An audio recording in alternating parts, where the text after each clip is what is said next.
You'll have seen from that reading that we've actually drawn our title for this evening from this psalm, Psalm 84, which is a psalm of, not for, but of the sons of Korah.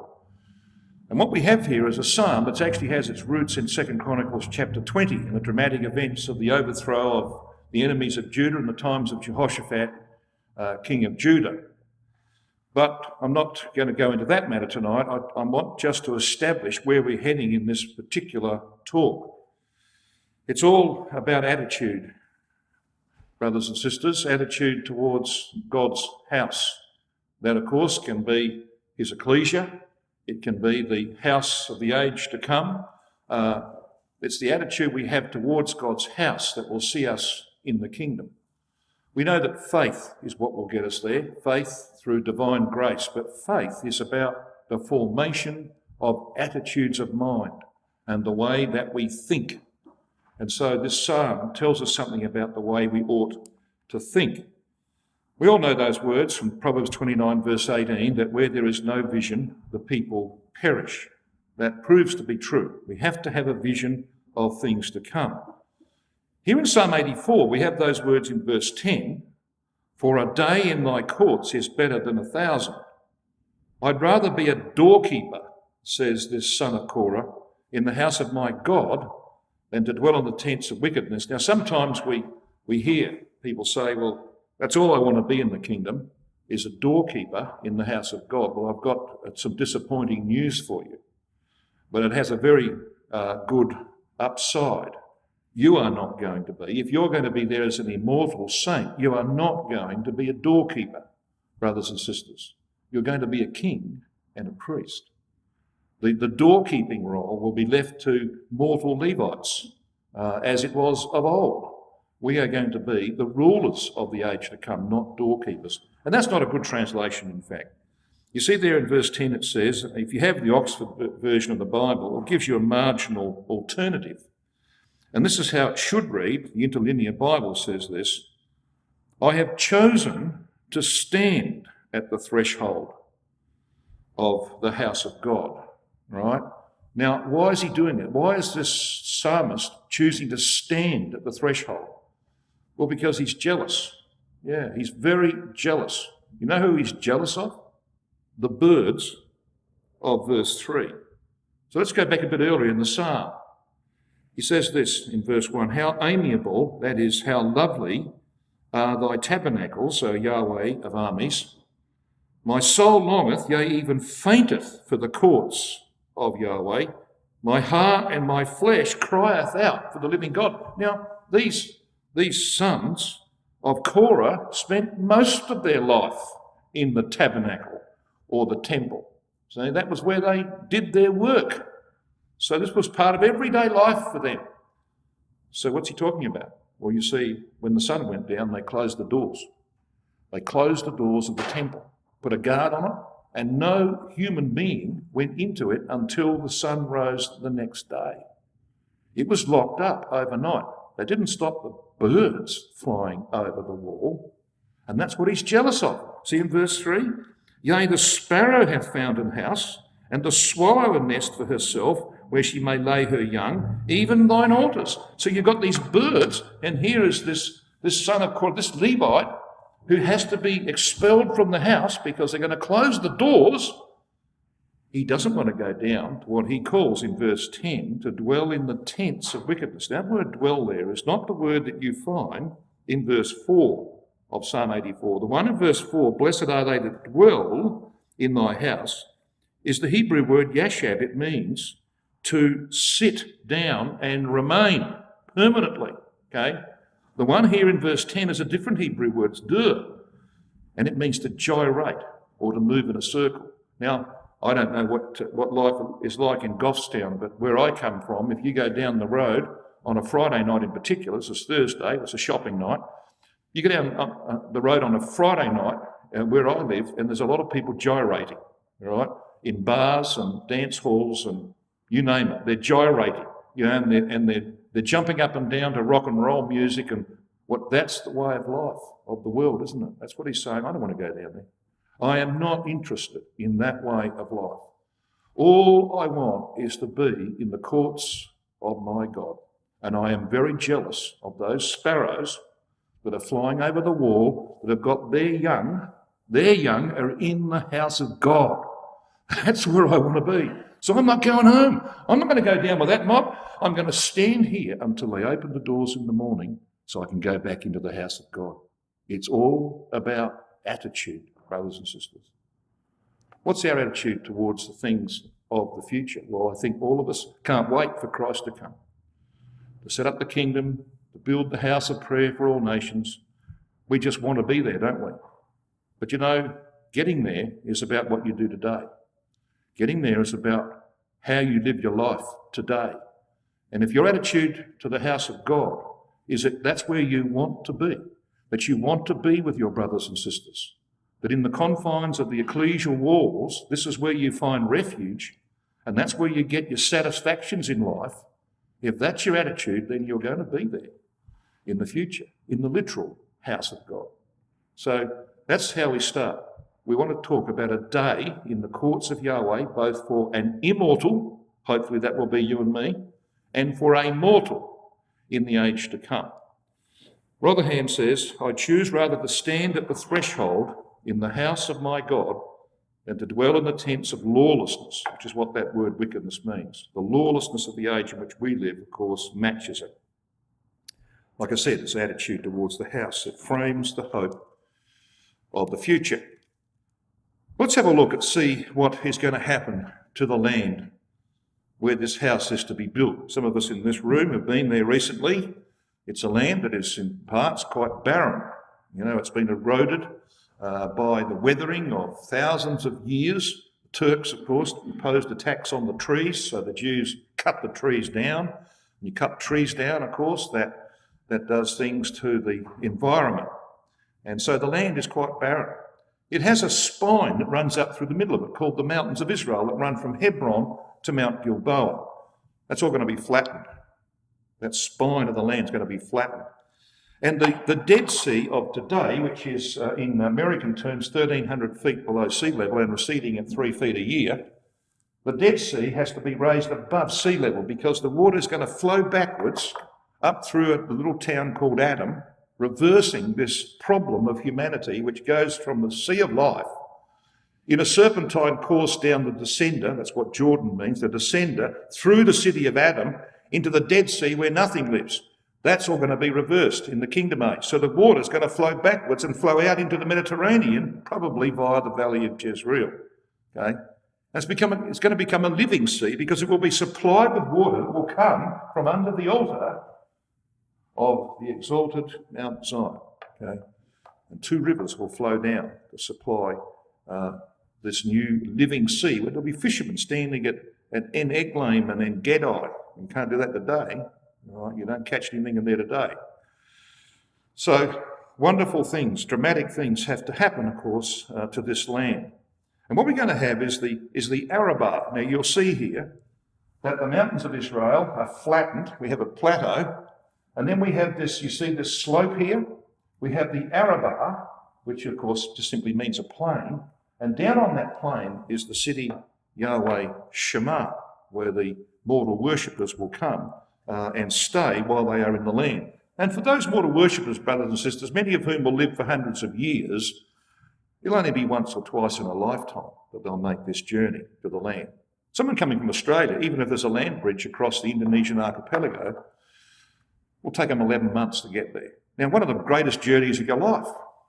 You can't do this today, or I do it, but not too many people do this, that every night that you have to stop somewhere, you stop in a Christadelphian home. You can't do that today if you're travelling somewhere, can you? You've got to stop in motels for the most part.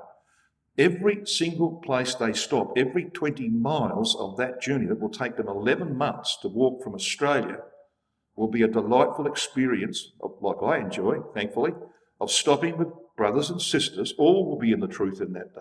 You think about that. It's once in a lifetime for most people, maybe twice in several hundred years.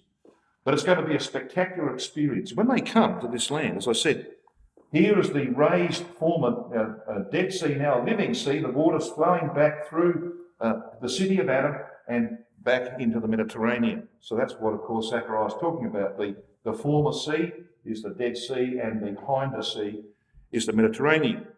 Okay, so wonderful changes. So here you see the plateau, see this rim of the plateau, and you've got from Geba to Rimmon, this Arabah form with a slope running down here. And here is Yahweh Shema down on that Arabah. Of course, as I said, Ezekiel 47 speaks about the water that comes from under the altar on Mount Zion, comes out under the gates of the house of prayer for all nations and flows down in two rivers, we read in Ezekiel 47, the healing waters of Zion. And wonderful things will happen to that Dead Sea of today. Now, this is something like what the people who are coming up from Yahweh Shema will see. This is an artist's impression, of course, and many of you have seen that. Some of you have it hanging on your walls at home. That painting of what it will be like to be walking up from Yahweh Shema to the house of prayer for all nations. Now, I put that up because it's important, brothers and sisters, that we, in what we consider tonight, that we lift ourselves out of the present as best we can into the future. You reckon you can do that little exercise with me tonight?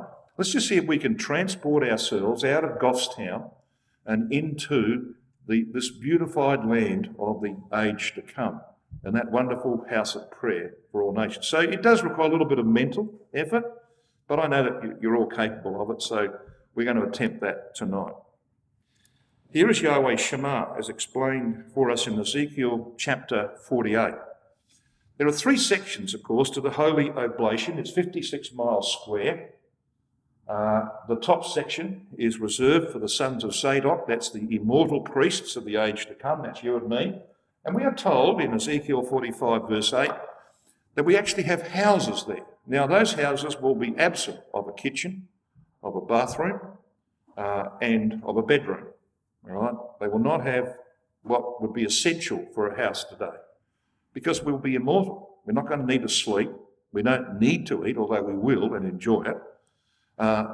So we'll spend our time there when we're not actually on duty, talking to our brothers and sisters. And, you're going to meet people from every age sitting there because they'll be on duty, scheduled to be on duty in this place with you at some point, just like there were courses of old where the priests served for 2 weeks and then they went somewhere else. Okay, so it will be in the future.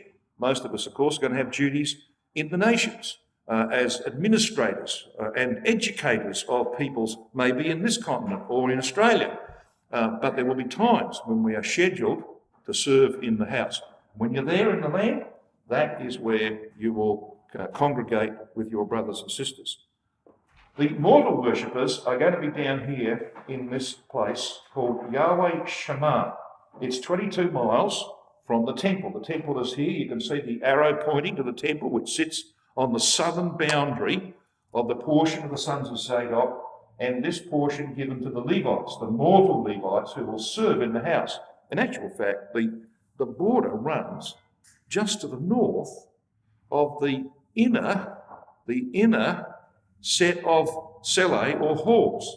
So portion of the temple is actually built in the area of the Levites. Why? Well, because they're the ones who are going to have to do all the bottom end, the hard work, the offering of preparation of sacrifices and all sorts of things, preparation of meals and so on. So what does Yahweh Shema mean? Now, you might just want to get a bit of exercise for your fingers. Come to Ezekiel chapter 48 with me, the last chapter of Ezekiel. And have a look at the very last verse of Ezekiel 48.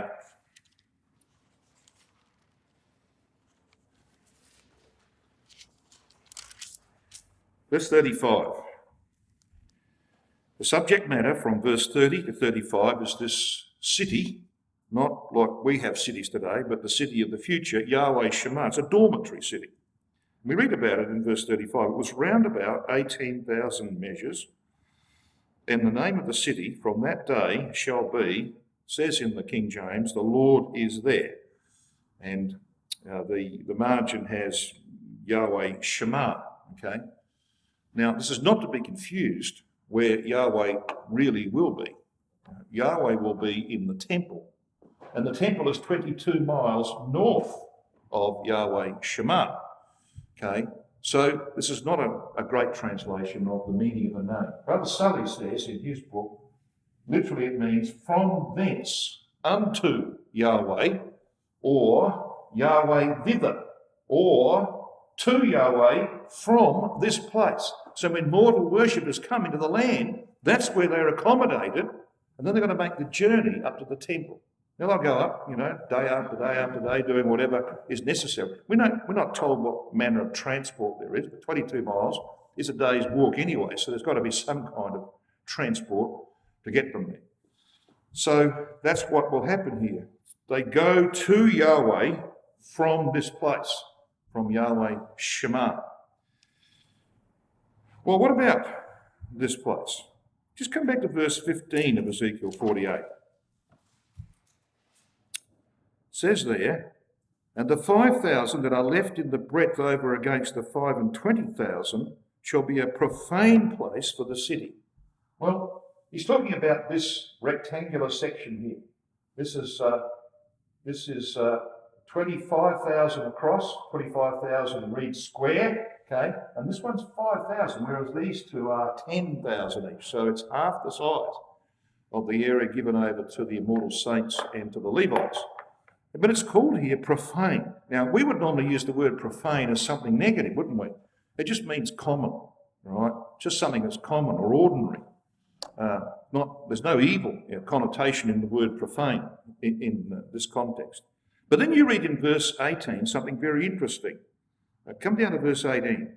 I don't want all of verse 18. I want the latter portion of verse 18. And it says this, and the increase thereof, now he's talking about the areas to the west, the fields to the west and to the east, all right? They are for the preparation of food for the mortal worshippers who are going to be residing in Yahweh Shema. And then it says at the end of verse 18, the increase thereof shall be for food unto them that serve the city, and they that serve the city shall serve it out of all the tribes of Israel. So watch what's happening here. See all these people coming? All right? They're coming from the 7 tribes to the north of the Holy Oblation and from the 5 to the south, and they're coming up and they're bringing all sorts of supplies for the mortal worshippers in Yahweh Shema. The Levites will be tending the fields. They'll be bringing in stuff. All these Israelites are coming from all over the land because it will be a blessed land. They'll plant crops and boom, up she will come, 100-fold. So they'll have an abundance of food, and they will bring some of that like the tenth, giving it to Yahweh. They'll bring it to the mortal worshippers in this place, Yahweh Shema. So we get a bit of a feel. Now, what I want to try and get across, brothers and sisters, is the fact that life for the mortals is not going to be much different than it is for you and me today. We have to eat, don't we, every day. We have to sleep. We have to bathe. We have to do all the things that mortality imposes upon us. So will they. It'll be a different environment, but mortality is not going to change in any way. Okay? Whereas for you and me, it's entirely different. We won't have to do any of those things. We will be spirit-driven, not blood-driven. And that's going to be a totally different way altogether. We shall be as the angels, as we read. So here's your Yahweh Shema. It's quite large, 4,500 reeds. I just forget the exact number of feet, but it's quite large. Remember that the temple is 3,000 cubits, and that's 1 mile square. Okay. So this is quite a large place. It has gates, and the gates that the worshippers enter from the south, and the gates that they go to the temple and return from the temple are all sons of Leah, as a reward to her for her faithfulness under very serious trial throughout her marriage to Jacob. So let's get down to visiting the house of prayer. This, of course, as you can see, we're in the saints' portion of the land, and there's limited access to the north. What we have here is the temple. We have a dump over here. The eastern gates will be shut for 1,000 years once Christ and the saints have entered. They'll be the first ones to enter once this place is completed. Once they have entered the house, these eastern gates will be shut. Christ is never going to leave this place for 1,000 years. He's going to stay there. Once the glory's in, it ain't going anywhere. He's going to stay in the house. He will get his work done outside the house through you and me. Just like now, right, in heaven, he's sitting at the right hand of God and sending the angels to do his work on earth. So it will be in that millennial period. So we have a dump over here because you can't have mortals without rubbish, or trash as you call it in this country. You know, if you've got mortals, you're going to have rubbish, don't you? So there will be a dump out over here, just as there was in ancient Jerusalem on the western side. Got a picture? And there's a law in this house. It's Ezekiel 46 verse 9. He that entereth in by the way of the north gate to worship shall go out by the way of the south gate. And he that entereth by the way of the south gate shall go forth by the way of the north gate. He shall not return by the way of the gate whereby he came in, but shall go forth over against it. This is not like today when they pull a tourist bus up to some important place, they all hop out, they walk in, take a few photographs and walk out the same door and hop on the bus and drive away. That's not going to happen in the kingdom age. If you come up from Yahweh Shema, so here's a mortal visiting to make sacrifice. He's going to make sacrifice. Sacrifice is on the north side of this house. You know why it's north side? Just happens to run through Golgotha. Okay, that's where Christ was crucified, up here. So sacrifices are made on the north side. And then, of course, he does his business in the house. He goes back down to Yahweh Shema. If he comes in the north, he must go out on the south side. If you come the next day, because you made sacrifice, and you come in the south gate, then you must go out on the north gate. Now, you can't come around here because this is too deep. These are waters for swimming here. These gates are shut anyway, so you can't come around this way. You've got to come around that way. And the reason that's pretty obvious, you're passing the dump. Okay. And if you're coming from over here, passing by the mausoleum to Gog, which will be erected in this portion here somewhere, and you come in the north, you've got to go out the south. You can't come this way. You've got to come that way. Get a picture? Yeah. Isaiah 66 verse 23 says, from one new moon to another, all shall come to worship before me, saith Yahweh, and they shall look upon the carcasses of the men that needed to be put to death. Now, this is not talking about Gog, right? Gog's carcasses are all buried. Okay? They're all gone. Within 7 months of Armageddon, not a single bone will be left above the surface of the earth. This is not those carcasses. It's talking about the kingdom age. This is talking about the temple complete. It won't be complete until 40 years after Gog. Okay? This is talking about people who come to this place with the wrong attitude. They come to this house with a lawless heart. They come because they're compelled to, perhaps. They don't come for the right reasons. They don't go home. They are put to death like Ananias and Sapphira and are dumped on the dump for all to see as they pass by. But you don't mess around with this God, right? You do not mess around with him. So let's have a look and see what will happen in this house. 2 sections for immortals only. There are 3 courts to the house of prayer for all nations, as there are 3 courts in the tabernacle and 3 courts in Solomon's temple, and all subsequent ones. You have the outer court. Now, I don't know whether you can actually tell back there from the... You see this little blue line that runs down here? Can you see that? You got that one? Okay. Well, that's your outer court. So everything from the outer wall to that blue line is outer court. You see these arrows, these purple arrows? You see they're actually pointing at that blue line, okay? And another blue line on the inner gates of the circular sanctuary. You see that? Well, that's your inner court. So this is your inner court area. Then you've got the third, which is the most holy. That's, of course, where only immortals will be able to go. Okay, so mortals can access, all of the area that you can see except that which is coloured in blue. They can't come over here to the east. The east gates are shut on the outside, so there's no entry there, and these gates are shut 6 days of the week. They're only open on a Sabbath and on a new moon, okay? So this area is for Christ and the saints.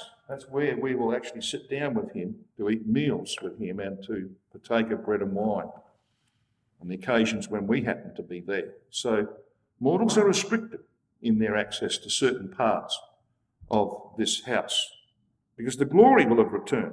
And the glory, of course, is going to be actually covered by a cloud. This is a very old painting by someone. It has a cloud. You can still see the mountain and the altar. Well, that won't be the case in the kingdom age. Okay? It's actually going to be concealed by a cloud. So just imagine yourself, brothers and sisters, in that eastern court, and no mortals there, no kids running around, no noise, just wonderful discussion and fellowship of immortals who happen to be there on that occasion. It's just going to be a marvellous experience. I want you to come to Luke chapter 12 with me, if you would. Luke 12.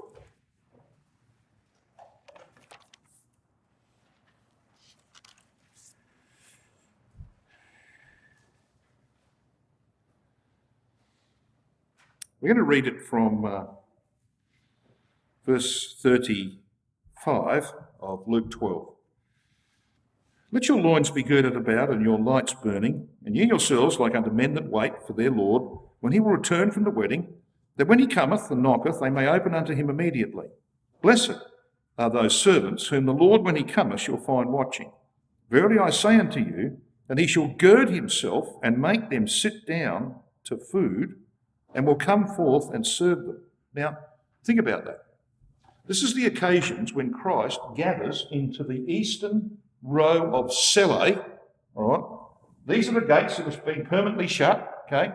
They're shut permanently when he comes in. He resides in this building, and he's going to invite us there, when we're in the land, to sit down with him for meals. But there'll be no waiters or waitresses. No.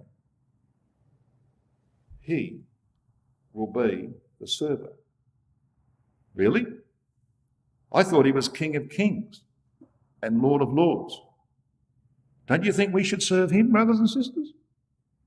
So what's he teaching you and me? Well, he made a statement that he that would be greatest among you, let him be your servant. Was that a principle that applied just to the present? Or does that apply eternally? Yeah, he's going to make it apply eternally. He's going to continue to serve us, brothers and sisters, even as King of Kings and Lord of Lords. Now, if we can't bring ourselves to serve our brothers and sisters today, given that fact, then we've got a problem, haven't we? We've got a real problem, because we're not going to be there in the kingdom, because that is how you get there, by being a manifestation of Jesus Christ himself. You cease to serve yourself, but you might serve others, as he did and as he will in the age to come. He's going to do that in this section. But then on the Sabbaths, he's going to actually make his own sacrifices and worship in the chamber of the singers along with the saints that happen to be there on that day. Now, we're going to read about this in a minute. We're going to have a look, because I want you to come to Ezekiel chapter 46, and we'll see exactly what's going to happen here. Now, obviously, we're talking now about a day in the life of an immortal saint. But it's also going to impact the lives of mortal worshippers who come to this house. Ezekiel chapter 46. Thus saith Adonai Yahweh, the gate of the inner court, notice how you need to know where these things are, the gate of the inner court that looketh toward the east shall be shut the 6 working days, but on the Sabbath it shall be opened, and in the day of the new moon it shall be opened. That's a special Sabbath. And the prince shall enter by the way of the porch of that gate without. Now, let's get our bearings straight. Where was the blue line that was the boundary between the outer court and the inner court? Well, it was here. Now, that's the east that way, okay? Mount Zion's to the left here, okay? The boundary of the outer court, and this is the inner court here, is here, all right? So when it says that the gate of the inner court is shut for 6 days, it's actually talking about these gates out here, so that nobody can access this eastern side of the house for 6 working days. It's open on the Sabbath, not for them to enter, but for Christ to leave and to go inside into the inner circular sanctuary, okay? Now that's what I want you to follow me. sacrifices will be made for the prince right there by the saints whom he chooses on this day to be his priest. Now think about this. Can you imagine sitting there with Christ for a meal and he comes along and serves you? And then, as the meal progresses, he stands up and says, Brother Jason and Brother Steve, you are going to be my priests today. It's a Sabbath. And I'm going to make sacrifices, burnt sacrifices, and you are going to be my priests. So you will follow him after the meal at the appropriate time, which will just be a little bit before 3 p.m, an hour or so before 3 p.m. And you will follow him from this building where you have been sitting with him across the 100-cubit pavement to this little porch here where there will be ways and means of preparing his sacrifices. Now, some people have a problem with Christ making sacrifice in the kingdom. Really? Why would you have a problem with that? I mean, he was the one who came bearing our nature, brothers and sisters. He had as much need of redemption as you and I. He was perfectly obedient, so therefore the grave couldn't hold him, but he had to be redeemed. How was he redeemed? By perfect obedience to his God. That brought about his resurrection and immortalisation. That's how he got his redemption. So why wouldn't he want to remember that? Why wouldn't he want to tell the world that? Because they're all like him. They're mortal. They needed redemption too, just like you and I need it. So therefore he will sacrifice to get that message across. And sacrifice is not just about, is it, the negative side. What is sacrifice really about? It's about commitment to God, isn't it? It's about sacrificing yourself that you might serve your God, and you best serve your God by serving his children. Okay, simple, isn't it? It's so simple. And that's why he will make sacrifice in the kingdom age, to remind everybody that he, like them, is redeemed by sacrifice, his own. So you'll get your turn. Somewhere in 1,000 years, you'll get your turn to be his priest. So get ready for that, because it's going to happen one day. Then, when the sacrifices have been prepared, he moves here to the threshold of this now open gate. I want to show you what's going to happen here. I haven't quite gone far enough in Ezekiel 46. I want to read verses 2 and 3. It says this, And the prince shall enter by the way of the porch of that gate. You notice it says porch? Porch here. Yeah, porch of that gate. Okay. He shall enter by the porch of that gate without, and shall stand by the post of the gate, and the priests shall prepare his burnt offering and his peace offerings, and he shall worship. Now you're going to stand there while you're preparing his offerings. Now, how do we know that this is not the Levites who are doing this? Well, you see, the Levites operate on the north side of the house. This is the east side. This is an area where mortals can't go. So we know they're immortal priests, and they're referred to in verse 10 of Ezekiel 46. Won't go into the complexities of that, but they're referred to in verse 10 of this chapter. Okay, so get a picture of that? Well, what happens then? It says in verse 2 of Ezekiel 46, He shall worship at the threshold of the gate, then he shall go forth, but the gate shall not be shut until the evening. So this is a Sabbath or a new moon. Likewise, the people of the land shall worship at the door of this gate before Yahweh in the Sabbaths and in the new moons. So here it is. Now, I've just read to you that section, Ezekiel 46, verses 1 to 3. There's your text. Okay? This is the gate, all right? The gate of the inner court that looketh toward the east shall be shut 6 working days. So these are the gates along here. All right? They're shut. 6 working days. The prince shall enter by the way of the porch of that gate. He shall stand by the post of the gate in the porch, which is on the right-hand side of that row of buildings. Got it? His priest shall prepare his offerings, and he shall worship at the threshold. So he's back now. He's come inwards. Now he's standing on the threshold and looking across to the circular sanctuary. He's got 100 cubits. If he's here at the narrowest part, he's got 100 cubits, which is 200 feet. All right, 200 feet. Looking across to the to the circular sanctuary. If he happens to be somewhere further down, of course, it's a greater distance across to the circular sanctuary. So get a picture in your mind. And we're told there that the people are going to come and watch him worship. So the people gather here in the separate place. So they've done their bit in the temple. They've made their sacrifice on the north side, or they've come from the south. They've done their bit in the house. Now they want to watch the prince worship. You think about the impact upon people standing, watching Christ worship. Well, his priests beside him, and tucked under their arms, are his sacrifices that are going to be taken across into the inner sanctuary, across the floor to the inner gates, where there will be immortal priests waiting to receive them, to place them on the table before Yahweh, to convey them around to the east side and up the steps to the altar. Get a picture of that in your mind, okay? Now, that's what you're going to be doing one day. It's best to be there beforehand. Best to get a bit of a picture beforehand, just so it's not a surprise to you when it happens. Because all this detail is here, brothers and sisters. Every little detail that you want to know is here in this record. It's a marvellous thing that our God's done for us. So the people are standing there watching. And when it says he goes forth, did you see it says, he shall go forth. See, there's words here. He doesn't mean outside the temple. He's not going to leave this building. It means he goes forth from this row of celae across the separate place and into the inner circular sanctuary. Obviously he's going to go up to the altar and get involved in all of that as well. I want you to come to Psalm 116. Psalm 116 is a resurrection psalm, messianic. You know that. Paul quotes it in relation to Christ's sacrifice and resurrection.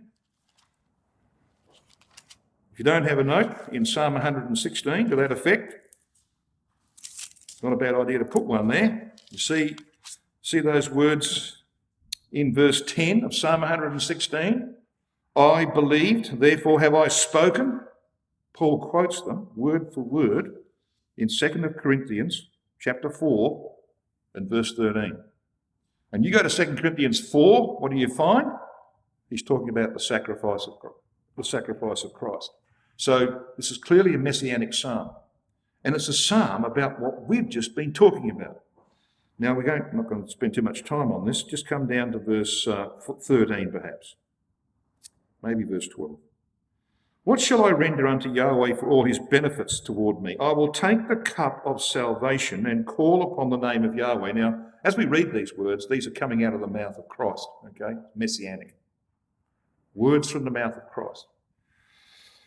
Verse 14, I will pay my vows unto Yahweh now in the presence of all his people. Well, don't you think he's paid his vows? You think Christ has paid his vows? He doesn't think so. He will not have paid his vows, brothers and sisters, until his work is complete. Until sin and death have been utterly removed from the earth. That's when he will have paid his vows. His sacrifice, his resurrection and immortalisation was just the first of three phases.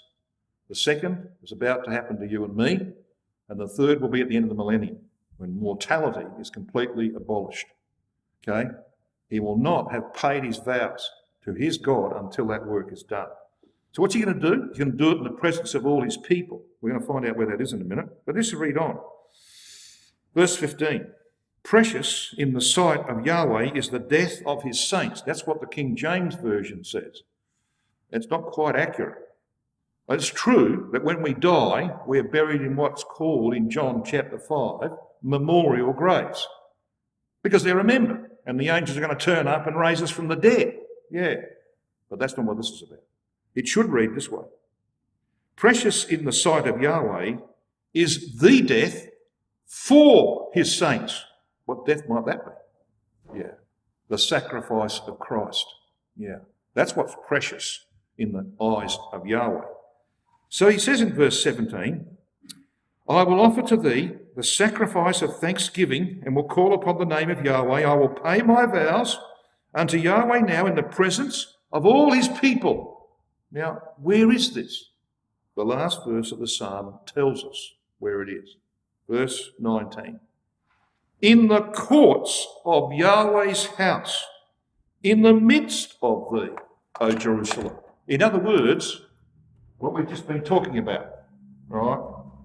When he comes to worship and he stands here at the threshold of the gate, and he's got his priests with him, all the people are out here in the separate place. Can you imagine them all trying to get a view of Christ?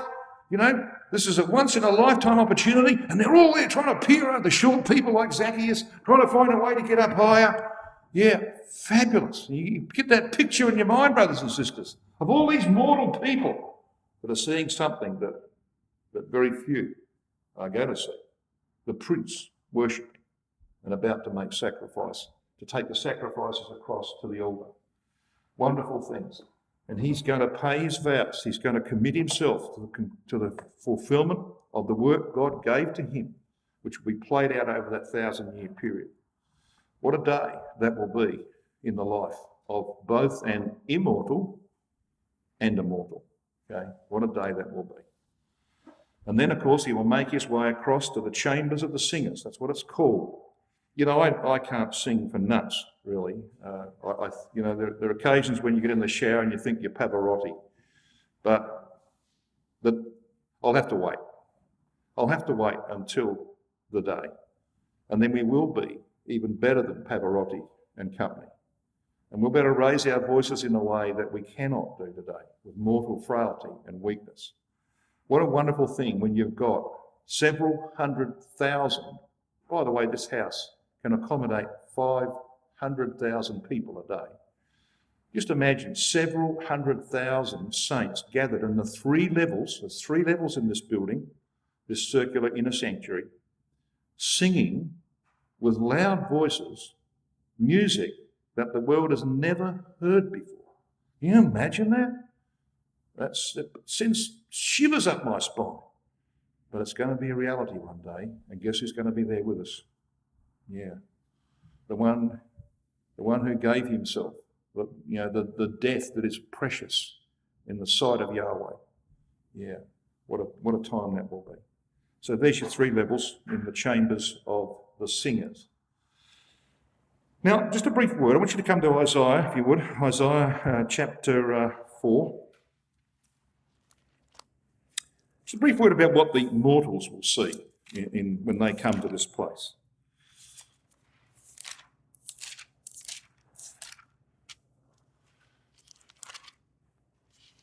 Isaiah chapter 4.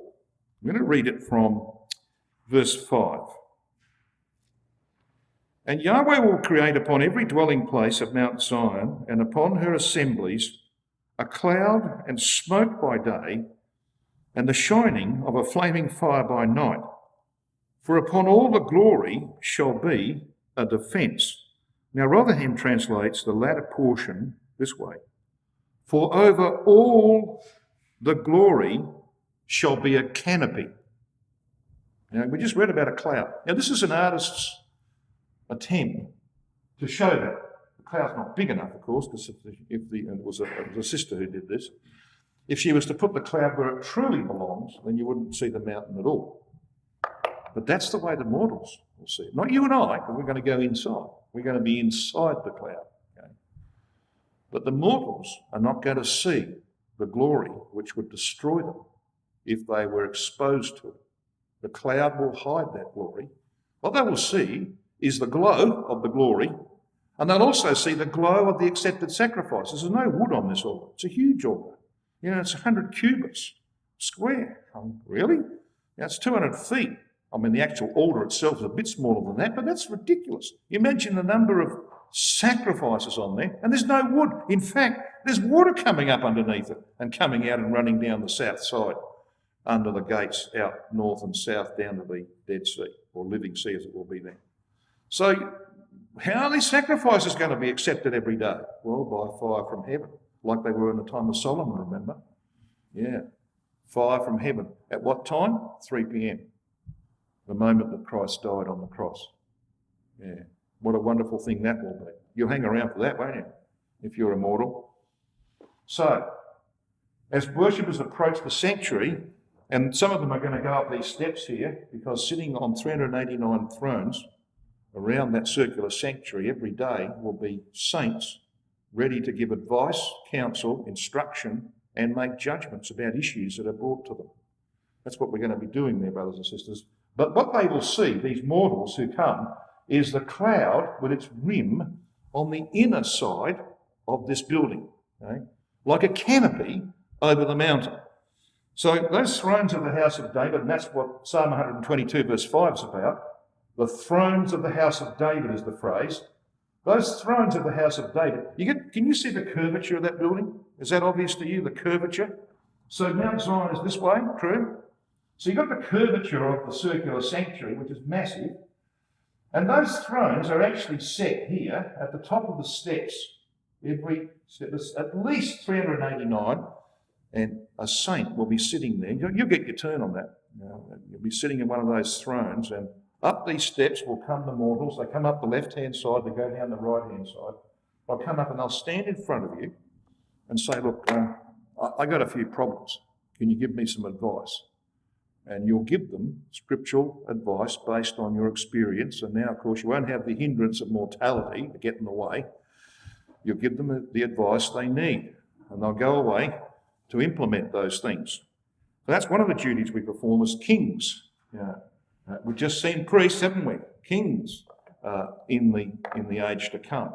And, of course, that will also be done outside the land as well. Okay, so that's just a brief little note about that. Now, the boundary of the most holy, where only immortals can go, and the inner court, where mortals can go under certain conditions. For example, mortal Levites will climb these steps, bringing the sacrifices of the people, the mortal people, that have been made at the north gate of the temple, the place of sacrifice. They will bring the bits that have got to go to the altar across this floor to these doors here. And waiting for them will be immortal priests to take it out of their hands and to place it on a table that will go take it around to the eastern side of the house. Got a picture of that? Right, good. But this is what it looks like. You see Isaiah 4 verse 5? This is Rotherham's translation. Yahweh will create over all the home of Mount Zion, because it is our home, brothers and sisters, and over her assembly a cloud by day and a smoke and the shining of a fire flame by night. For over all the glory shall be a canopy. So here's your canopy. You see where it sits? On the inner side of the circular sanctuary. Sits up over the mountain, okay? Obscuring the direct glory from the mortal gaze. Got that picture? You reckon that's possible to have a cloud sitting like that permanently for 1,000 years? You think it's possible? Well, all things are possible to God, aren't they? But it even exists today. Do you know that? It exists today. You go to the Antarctic, to Mount Erebus, and that's what you'll see. That cloud sitting like an umbrella above the mountain, it's there permanently. So if God can do it today, then he can do it tomorrow. So there will be a cloud. And when they come towards this house from afar, they will see the mountain, but the mountain will look like a cloud, because the cloud will be over the mountain. Okay? And they'll see the glow of the glory behind that cloud. What a wonderful thing that is. So the mortals are going to have some wonderful experiences. Now, I'm going to finish this talk tonight by whipping you through a day in the life of a mortal worshipper. So follow me. We're going to do it both in text and in map form. Okay? So let's start with the text form first. A mortal worshipper will arrive at the house of prayer via the western side, passing by the dump. And we saw that. There's a reason for that. A reminder that you come into this house, you've got to have your heart right. You've got to have your attitudes right. Okay? That's the reminder. They cross the river on the north side. Now, you know that, of course, there's 3 depths of water. For 1,000 cubits, there's ankle-deep water. Then for another 1,000 cubits, on the north and south side, there's knee-deep water. And then for another 1,000 cubits, there's waist-deep water, or thigh-deep water. What's that for? Well, it's pretty obvious, isn't it? The knee-deep water is in the middle, which is where your Levites on the north side are going to do their washing their hands, and they're going to sacrifice. They're going to be covered in blood. Okay. The ankle-deep water is for those who are baptised, who've been buried in water, who only need to wash their feet. Right? Just like Christ said, if you've been washed properly, then you just need to wash your hands and your feet thereafter. So it's ankle-deep for that purpose. But what about the waist-deep water? Well, that's for those who are going to be baptised. Right? So there's provision made for everyone that comes to this place. They met by a Levite and make a sacrifice at the slaying blocks at the north gate. They accompany the Levite into the house and watch the sacrifices being prepared and distributed. Some go, of course, to the corner towers that are used as the cooking places for the fellowship meals that will be held in this house on a daily basis. They'll spend some time mingling with others on the outer court pavement, absorbing this experience, and then move inwards through one of the gates of the inner court to the separate place. Now, remember the separate places where the people gathered to see Christ worshipping and stand astonished at the grandeur of the sanctuary before them. They met by a Levite and ascend the steps of the inner temple to stand before one of the saints sitting to judge and counsel mortals. Remember those 389 thrones that you're going to sit on one day? Returns to the separate place and moves to the eastern court to observe the prince worshipping. Yeah, just like we've seen. Walks about Zion, passing through the southern court, outer cellar, to the western upper cellar. I mean, you could find a place in the north or the south if you wanted to, but we've got the west here, for example. And they find a place to sit down amongst the 500,000 people that might be there and to share in the fellowship meal. Share in that meal with many, many others from all over the world. Returns to the inner court to pray and listen to the saints in the chamber of the singers. That's going to be an experience and a half.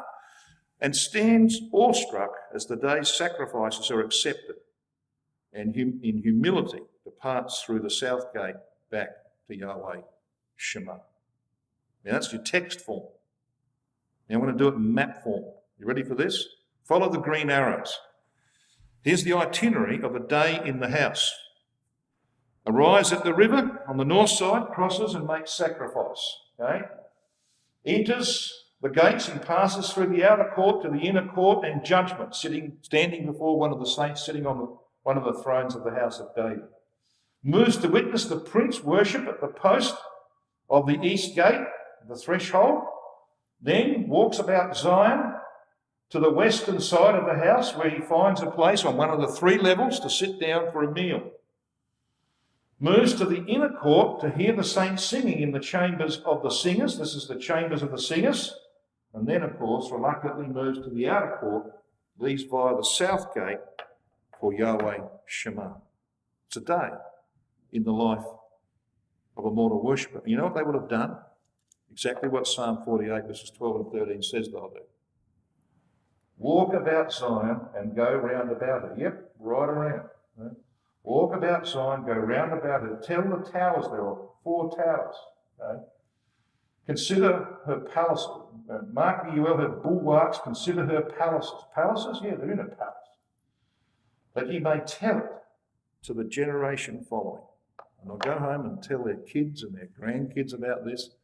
And their kids will say, Dad, Grandpa, I can't wait to go up to this place. Yeah, my son, it's going to take you from Australia. You're going from Brisbane. It's going to take you 11 months to get there, so you better plan this. You're going to have someone look after your fields at home and your animals and your crops while you're away. But you better plan this very well. And when you do, make sure you do it properly. And every night you stop, you're going to be stopping in a Christadelphian home and do the Bible readings under candlelight, or maybe in the morning light, okay? And then you're going to make your journey and you'll go to this place and you'll never, ever forget it. And you're going to come home and do what I'm doing. You're going to tell it to the generations following. What a fabulous thing that's going to be. I don't know about you, brothers and sisters, but I really want to be there. I really want to be there. And I know you do too. And if our attitude towards the house of God is right today, we will be there tomorrow. That's the promise that our God gives us. The path of the just, says the proverb, is as a shining light that shineth more and more unto the perfect day. Now think about that for a while. Is that what happens to everyone? Is it? Is your path to the kingdom shining brighter every day? Or is the world doing what it's doing to too many of our folk, darkening that path and making it very dim? There's the challenge we have, brothers and sisters. The days are short, Christ will soon come. The signs clearly indicate that. And what we would say to what we've considered tonight is the simple words of John. Even so come, Lord Jesus.